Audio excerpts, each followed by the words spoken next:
This is the Fantasy Alarm NBA DFS show with Jon Impemba and James Grande.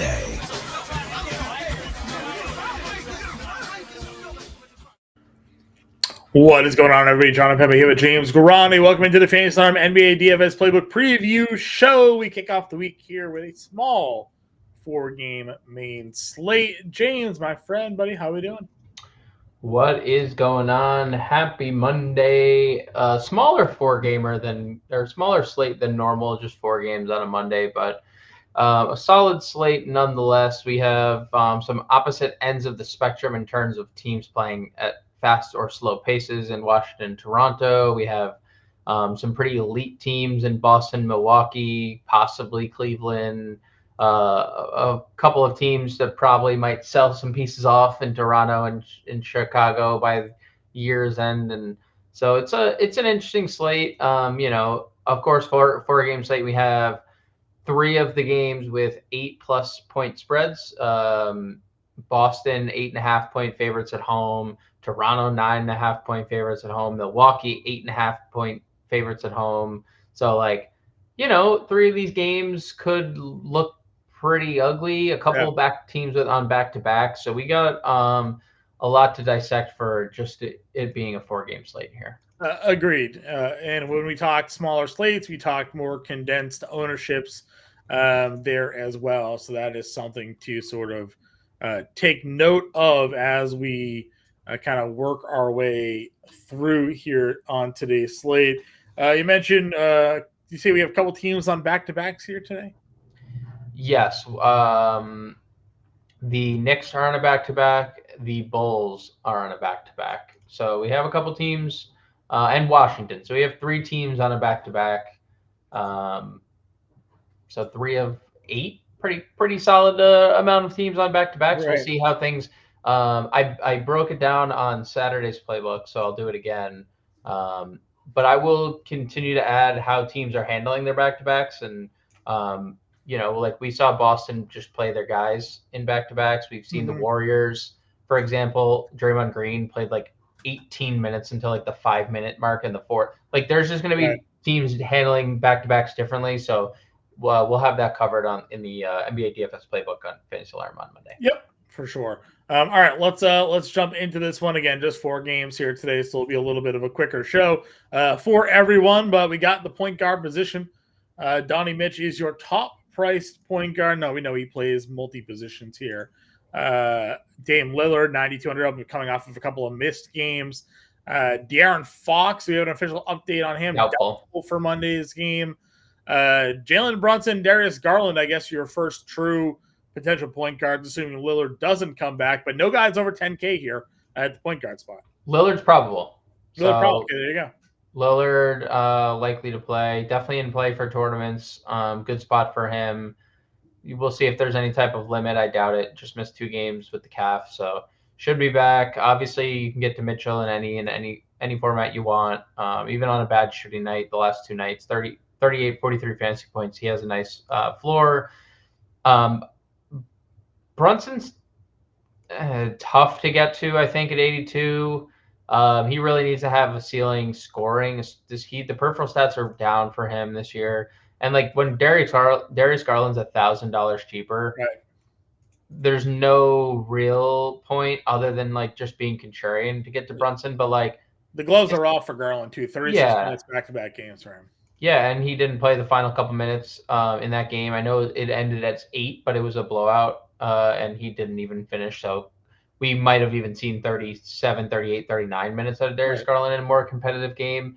And the shooting still hasn't been great. I mean, 7 for 11 and 6 for 13, both percentage-wise great, but we're expecting Darius Garland to not compete with Mitchell, but be the 1B to the shot attempts, and we're still not there. So there's even a higher ceiling, I think, scoring the basketball without De'Aaron Fox. They're starting Keon Ellis again. They actually gave Keon Ellis a majority of the point guard minutes along with Malik Monk in that game. So I could see a scenario where David Mitchell is clearly the best perimeter defender Sacramento has, but if David Mitchell is not going to be on the floor a lot, all systems go for Garland. He's definitely my favorite point guard in above 7K. And in no thanks, I know I was Jordan Poole's #1 fan going into the year, and he's gonna have a big game one of these days. But like this is the slowest or the fastest paced team versus the third slowest paced team in the NBA. So you can't. I'm completely off Washington. Especially when we're going to be looking probably to pivot to this man right here, Yes. Dennis Schroeder at $6,600. Yes. You got to think get 30+ minutes in a competitive game. May not be competitive, I guess. Toronto hasn't been. They've been fine, right, this year. Washington, unless they're facing the Hornets, haven't been very good. So, but I still like Schroeder at 66 more than Poole at 7K for sure. Would you go down any of these other guards, Boston guards? You have Drew at 69, White at 59 here, or White at 59 here. I mean, Drew's flashed a massive ceiling. So, like, if you assume the Knicks can stay competitive, yeah, I mean, he's gone for 47, 48, 43. Just when do you get those games? It's like, I mean, it's just so hard to predict. Again, he's been great in those games. It's been weird. He's been 12, 11, 10 rebounds in all three of those games. So, like, again, he has a massive ceiling. You can definitely play him. Same thing goes for Derek White. He has a massive ceiling, especially because he is just really good counting stats wise. And if you get the scoring, I mean, that's when you start talking about a guy who can approach 40 and maybe surpass 40. Yeah. I think both are like reasonable plays. Neither, I would say, priorities, but I preferred probably Drew. I think Drew's probably given us the higher ceiling. You could obviously go to quickly in tournaments. I think he benefited greatly from blowouts the last two games, but we know if he makes shots on opening night against Boston. So yeah, and dude, if he makes shots, he's on the floor, right? And they'll find a way. They can move their lineup around. Quentin Grimes is only playing 20-something minutes anyway, and they can always play, especially versus Boston. You can always play Julius Randle at the 5. You don't need to go like traditional center if need be. So, you can always play quickly in tournaments as well. Kobe White. John, kudos to Kobe White after a terrible game that really the only bad. I mean, listen, these weren't great games, but you would have lived with 16 fantasy points. Yes. He's been really good the last few nights. In terms of at least fantasy production, like he's not, he's still like the fourth man on the depth chart, and it helps that there's an Alex Caruso to like soak up any minutes. I know Caruso's been mostly taking minutes away from the forwards and Craig and Patrick Williams, but I mean Kobe White, the minutes have been really good. And I like the assists. The assists have been good. Assists have been great. Let's move on over to the shooting guard. Whoa, bro! What? I mentioned Keon Ellis, 3,900. If he's gonna play 30 minutes, like. Such a low floor, but you're not wrong, I guess. Small slate. He did that going 2 for 8 shooting. It wasn't even like he didn't just like. Yeah, 3 blocks feels like an outlier. 3 blocks feels like an outlier, but he had 3 steals the game before. If he's gonna play 30 minutes, it's not a great matchup against Cleveland, but I can see it. A small slate, we probably need value somewhere, so that's fine. Right, and I'm not saying like. 11-1 Giannis, right? Coming off, and I know Lillard wasn't in these games, but like 68 and 71, you're unlikely to find much better value, at least starting guy that has 30-minute upside, right? So that's all I'm saying. Any Malachi Flynn interest here? If you think that this game blows out, then what happens with Gary Trent's minutes? What happens with Gary Trent's minutes? We didn't really get to see that because they got absolutely torched. Okay. That was the Boston game he didn't play in. Let's see. First guy off the bench was Otto Porter Jr., who has played for 4 games. He's played like 13 minutes. Otto Porter also played 5 minutes and then didn't play again until the second half. Malachi Flynn was the second guy off the bench. Achua and Grady Dick played 14 minutes. So I'm assuming like Porter, Grady Dick are probably the 2 that get if Trent doesn't play. Those are probably the 2 guys, but neither have like all that great value. All right, now we'll go to shooting guard then. Okay, sorry, I just wanted to point it out that that's not a good shot. $3,900 on a DraftKings slate, 4 games. Like you said, there may not be a ton of value up here. We talked on Donovan Mitchell already. Jaylen Brown 78, Zach LaVine 78 as well. You got a preference between the two? Are they in your player pool here? Probably in the player pool, I would say LaVine has the better matchup. There's a massive pace up spot for Chicago here. Milwaukee is fourth in pace now. Chicago ranks 29th. So we actually have 2 massive pace up spots here. So I'd go LaVine over Brown, but I think both, it's pretty close. Sure. In the mid-tier range, you've talked a little bit of OG Anunoby in this matchup against Washington. Malik Monk, Kevin Huerter was lights out a couple nights ago here. Where are we looking in this low 6, 5K range? I don't know if you did mention Karis LeVert there, but I'll also throw Karis LeVert into that equation. He's, although coming off the bench, he's just de facto like guy that's gonna come off the bench, but he's playing big minutes because they're limiting Jared Allen and they're without Isaac Okoro, so he's just soaking up any backup. The Okoro loss is a big one for them because that was 25 plus minutes that are going basically directly to Karis LeVert. And their backup point guard was supposed to be Ty Jerome, and Ty Jerome's not healthy. So any extra minutes are essentially going Karis LeVert's way. So I don't mind Karis LeVert. I know he is like 3rd or 4th option on a nightly basis, but for me, it was more so I felt like we were paying a ceiling for him. I mean, $6,700. I get that he's giving you what he's giving you the last couple nights, and it's certainly capable, but it feels we're more likely getting in this like upper 20s, lower 30s. It feels like on a more often basis, but yeah, it's against Sacramento, terrible defensive team, so I don't mind it. Yeah, and it's not like it's not a bad shout, and especially when you consider like OG 62, obviously an infinitely better matchup. OG's just also been very up and down, but like the price. Love the Malik Monk minutes. We talked about it last time he played the 30 in Portland, but he had benefited from 5 overtime minutes. No overtime minutes in the OKC game and played 30 minutes. So you definitely love to see that, especially if De'Aaron Fox is still out, which all things are trending towards that. So definitely can get to Malik Monk here. Huerter, obviously ceiling.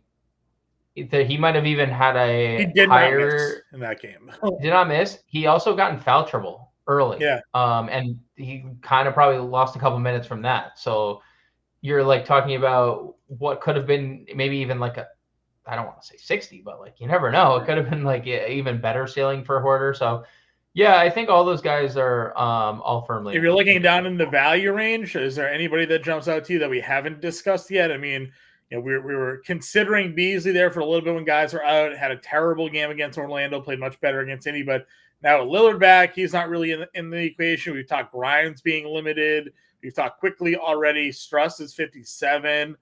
Any of these players down here stand out to you?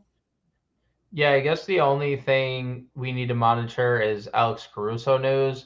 I would say Caruso is fine, especially when you look at Caruso's body of work. He's basically been like asked to guard opposing team's best player this year, and he was like Durant was like 1 for 7 against Alex Caruso in that game. There, I would assume he would get the Lillard assignment, and if he doesn't play, I would assume on Sunday played 27 minutes off the Bulls bench, 13, 3, 1, and 3 for Dosunmu. So, he's 3,400. If there's no Alex Caruso, Dosunmu probably is the guy that you want. And I know there was some chatter about Javon Carter in the Discord today.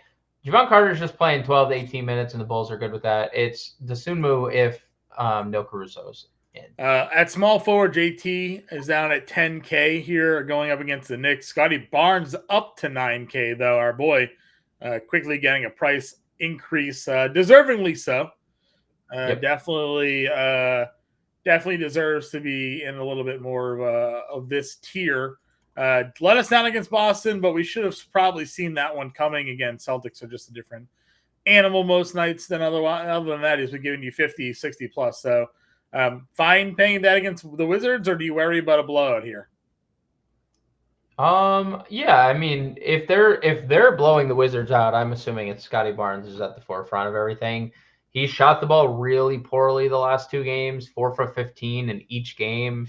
We've seen these bad shooting performances and the peripherals have been there. He just didn't get that opportunity. I mean, in a competitive game, he's playing 40 minutes. So I'm perfectly fine. Massive pace-up spot. We know the minutes are secure. We know things are basically running through him and Siakam right now. They're the two funnels. And Barnes has just been infinitely more consistent than Siakam. Yeah, I agree with you. Mid-tier guys, we talked Levine and DeRozan, we talked to Levine already. DeRozan, $7,400, 3 straight 40-plus games. So we've said this before. Too cheap. We thought he was too cheap this whole season. It took him a little bit to really get that over the hump for us. He had the 52 fantasy point game against Toronto, but 31, 32, wasn't really paying off the 74. But now if we're getting 40s, then we got to take advantage of where he's at right now, because he'll be over K before we know it. Yeah, and we're getting 40s in minutes too, like 37 and 40 the last 2 games. It's a fantastic price, and the Bucks, for what they are, man, they are not good defensively. So they're 25th in defense, and they're 4th in pace. We need to hope the Bulls on a back-to-back keep this game competitive. That's the only thing. Agreed. Where else are we looking in the mid-tier range? You mentioned before RJ Barrett really on a good scoring run right now. Yeah, 37 plus fantasy points in 3 straight, 24 plus actual points. He's made multiple threes in 4 straight games, shooting 50% from 3 on the year. It just doesn't feel like the spot for RJ Barrett. His minutes are also seemingly capped. I know he's been involved in a ton of blowouts lately, but we haven't seen more than 31 minutes or 32 minutes since the second game of the year. I would probably rather play Denny. It's great to see the minutes. I believe this is the player that Denny Avdia can be. Toronto's got some good wings though, right? He's gonna have to go up against Siakam, Emoji, and Barnes. Yeah, that's why I was a little less. I mean, Struss has been pretty good. He's been efficient, which is helping him. But he is also a good shooter, so I can't knock him for hitting 6 of 9, 4 of 7, because that's kind of his bag, right? Like we expect him to have these kind of shooting percentage here. Rebounds have been good, assists have been good. He's giving you a block or a steal pretty much every night, one or the other. So $5,700 against the Kings. I think you mentioned how bad they are defensively here. So yeah, last guy in type play. Okay. Anybody else down here for value? Sam Hauser, tickle your fancy? He's going to play 20 minutes, and he's going to... Another guy to just knock him down. Probably. Yeah, he's probably going to get you 20 fantasy points. I don't hate it, especially... I would say Hauser makes a lot of sense in like Giannis builds, because I don't see a lot of value on the board.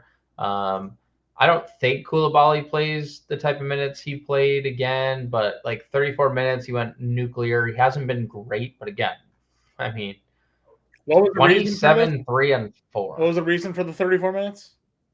Washington's rotation. I was going to say, it feels like there's, we've seen him get a couple of decent run nights, and then there's nights where he doesn't see the floor nearly at all. So I think that's the Gafford. Gafford left. So Gafford got hurt. Okay. I remember that Koulibaly started the second half, and then Gafford never returned in the fourth quarter. Gafford didn't start the second half, came back in, played 5 minutes, had a steal and a made basket, and then never played the fourth. Koulibaly played the entire fourth. So he played, damn near all his minutes in the second half. He played 20 minutes in the second half. He played 14 in the first, 20 in the second. So maybe Connaughton is a guy we look at too, or Beauchamp. We know Middleton's limited, and there is going to be no Jay Crowder in this game. So maybe Pat Connaughton 37, maybe Marjan Beauchamp at 3,300. 2 guys that are like kind of in the rotation for Milwaukee. I mean, they're in the rotation for Milwaukee, but maybe they benefit. I mean, Crowder's averaged 26 minutes a game this year, John. So if maybe that goes directly to Portis, I guess we'll see. But I think at this position, Middleton or Connaughton and Beauchamp, 37-33 could be final pieces in. Sure. Moving on over then to the power forward position where there is Giannis here at 11-1. You mentioned some ceiling games. I mean, that Pacers game was, that was a man determined. They could not stop him. He went 16 of 18 from the line. His best free throw shooting night of the year by far. Double doubles, giving you the whole shebang there. Followed it up. Really nice game against Orlando again. But now Dame is back. So we did get a 62-point game out against Brooklyn with Dame in the lineup. But, he hasn't paid off the tag otherwise. So are you going to the well here with Giannis, or do you take a step back with Lillard back in the lineup? I mean, I think we'll find out with the ownership. We talk about this all the time. In terms of raw point ceiling, nobody on the slate has like more consistent raw point ceiling on Giannis. So if he goes for 65, you're probably in a good position. Yeah. But it's like, what does your lineup look like with Giannis at 11-1? Because we haven't exactly identified too much value that we like. Ellis like there and is Hauser and yeah, I mean there is value to like there's obviously value out there, but like where is fair it? balance definitely could be the build here for sure. We talked to him at 10K already. Kuzma had the ceiling, the floor game against Brooklyn. One thing with Brooklyn, we talk a lot about it, and I know it doesn't always come through, but they do have decent defensive wings with Royce O'Neal and Dorian Finney-Smith. And now he's going against Toronto with OG and Barnes. Is this another time where $8,300, maybe we look to fade Kyle Kuzma in this matchup? I'm totally fading Watt. I'm taking back my Denny and Koulibaly takes. I'm fully off on the Washington, road in Toronto. Doesn't feel like a good Washington spot to me. No, it's terrible. I would agree with you.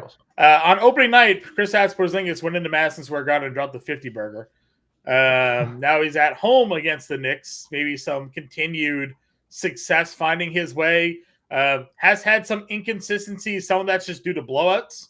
Hard to have a ceiling game when you're playing 28, 25 minutes. When you play 38, you can get there. But he's had 4 games now where he's played less than 30 because of the point total here. But we think the Knicks might be able to play a little bit more competitive basketball here based off their initial meeting. And last year, the Knicks gave the Celtics hell. $7,600, cheapest we've seen him since opening night. I think we go back to the well with Porzingis here. Yeah, I mean, the thing you have to remember with Porzingis and what Joe Mazzulla is doing with him versus everyone else is that he is the most injury-prone player the Boston has. And, has not been very healthy throughout his whole career, really. And get him chances to be limited, you get him chances to be limited, right? Like, you're up 20 in these games. Like, of all the people, get Porzingis off the floor. Him and Horford are your only, 2 reliable bigs going into a postseason run. You need both those guys to be healthy. So as long as you think games can stay competitive, Porzingis has a ceiling. And if you don't, it's probably a good reason not to play him. I really liked him in that Toronto spot, and he smashed. But like you said, he played 28 minutes. So there's obviously you add 10 more minutes onto that game because it's like within 10, and he might have gone for 50, right? So. 50, yeah. It's just, do you think Kristaps Porzingis plays the minutes?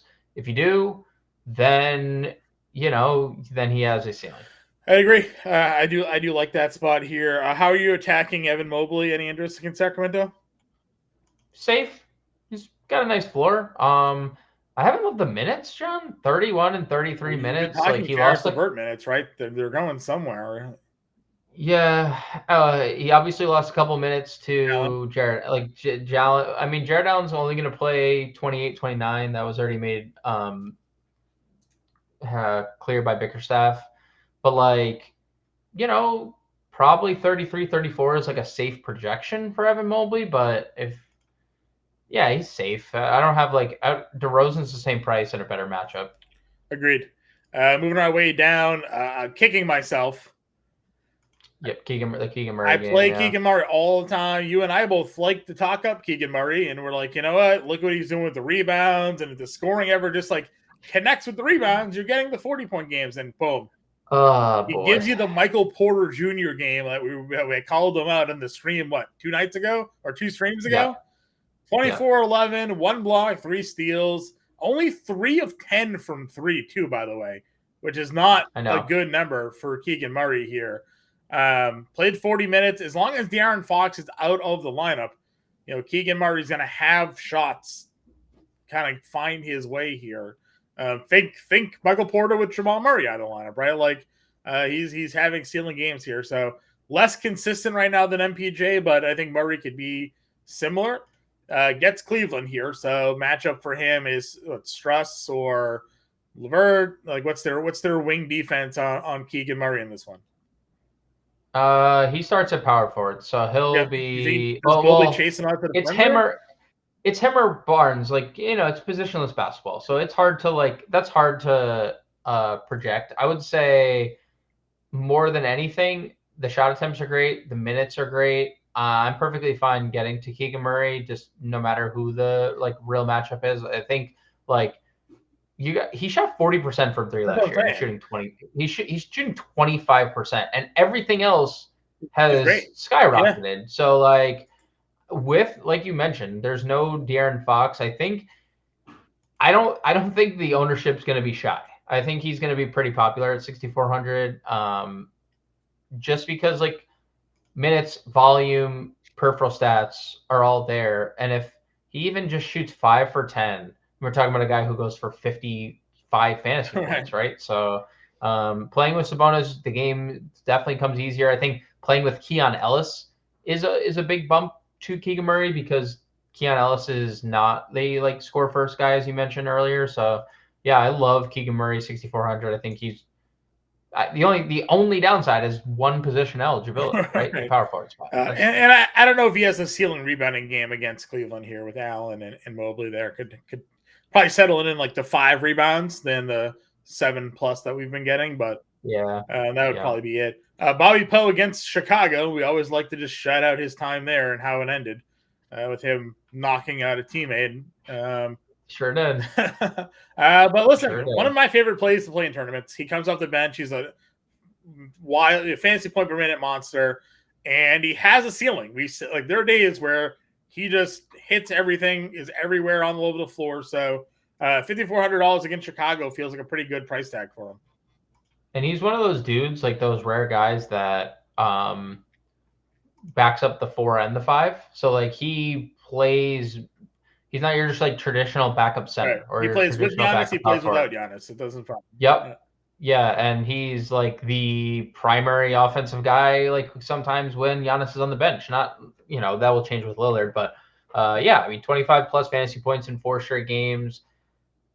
5,400 is we obviously want the 27 that we've gotten, but hard not to like the minutes. And again, it makes you wonder what they're going to do with Jay Crowder's minutes because Jay Crowder's been playing 26 minutes a game. We already know it's not going to be suddenly Middleton playing 30. Right. That's just not on the cards. If Middleton's minutes go up, it's 22, 23. Yeah, probably a max of 25 at this point. He's played 4 games at 20 minutes, so they got to move. They got to bump him soon. I mean, you would think, but who? Another guy who's obviously not being rushed. I'm just curious if the 28 minutes. There's obviously a blowout. If you got 25 minutes known from Middleton, would you play him in the slate? Under 6K, probably, yeah. Only thing is there is if that was last slate, you asked me, I would have said yes 100% because there was no Lillard. On this one, I'll temper my expectations a little bit, but I do like 25 for Middleton. There's any value for you down here? I didn't really find too much.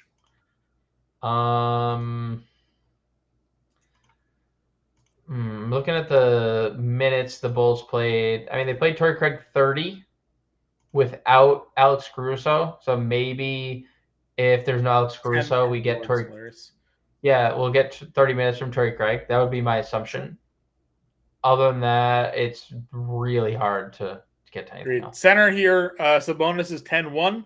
as your one true center we haven't discussed yet, and then goes down to Vuk at $7,600. Again, this feels like a really tough matchup. I know it's Sabonis. He does a lot of different things here. Triple doubles, giving you the Jokic light. Do you pay the 10-1 for him in this spot against Cleveland? Yeah. Okay. Yep. Mm-hmm. I don't care. If we're gonna get those type of numbers, I know it's like you said the different spots, but Cleveland's actually been playing pretty good pace this year. They're 12th. Sacramento's 24th. Mm-hmm. So we're actually getting a nice little pace up spot, over 2 possessions a game more for Sabonis. And I mean, hey man, 38 minutes, 40 minutes. Yeah, he's a monster right now. 60 fantasy points. Like the only thing you worry about is foul trouble with Sabonis. But even navigating that, 4, 5 fouls last 2 games, 4 and 5, 56, 60 fantasy points. So. Yep. Vucevic is at 76. Pirtle, Rich Rob, Jarrett Allen. Next kind of tier for me. Yeah, I mean, I'm gonna throw Siakam in there because it's Washington. Sure. I think, and I'm also, he's been a little better the last 2 games. The Boston game, he's had a pretty good fantasy point output in 28 minutes, and the game before he broke out, obviously the Dallas game. But Washington is a dream spot, so I'm not going to shy away from Toronto and Siakam, and just because he's been playing bad. He's realistically, like, Scottie Barnes has been their best player, but the body of work suggests Siakam is still their best player until he's traded or Scottie like rips it from him. You could probably say the same thing about Randall if you think that game stays close. Randall's had 40-plus fantasy points in 4 straight games, so you can go there. Vucevic had a monster game on Sunday, definitely down to go back to the well. He's just kind of been super steady. Mobley we talked about, he's fine. Jakob Poeltl, really hard to predict when Jakob Poeltl's going to play minutes. Really hard. And now Precious Achiuwa's back. Yeah. I'm probably out on Poeltl. One of those situations. Same with Mitch Rob. I mean, Precious is probably kind of interesting here against Washington. We play Conquo, we play Hartenstein, we play Eubanks. Precious is sort of in that same mold of those off the bench centers that just rack up, energy fantasy points.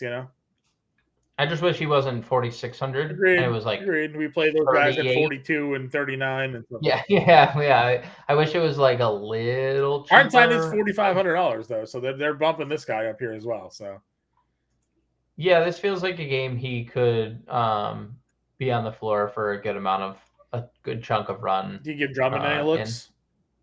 Another just fantasy point. Dude, there's always. I mean, dude, honestly, like, if there was ever slates to play Andre Drummond, like second leg of a back-to-back where there's a chance he is actually, like, I'm sure these nights, people that are MMEing are winning money with Andre Drummond, right? Like 2 of these last 3 nights where he goes for 25 and 30. Giannis gets Book in foul trouble or something, right? And all of a sudden Drummond's out there just playing 20 minutes.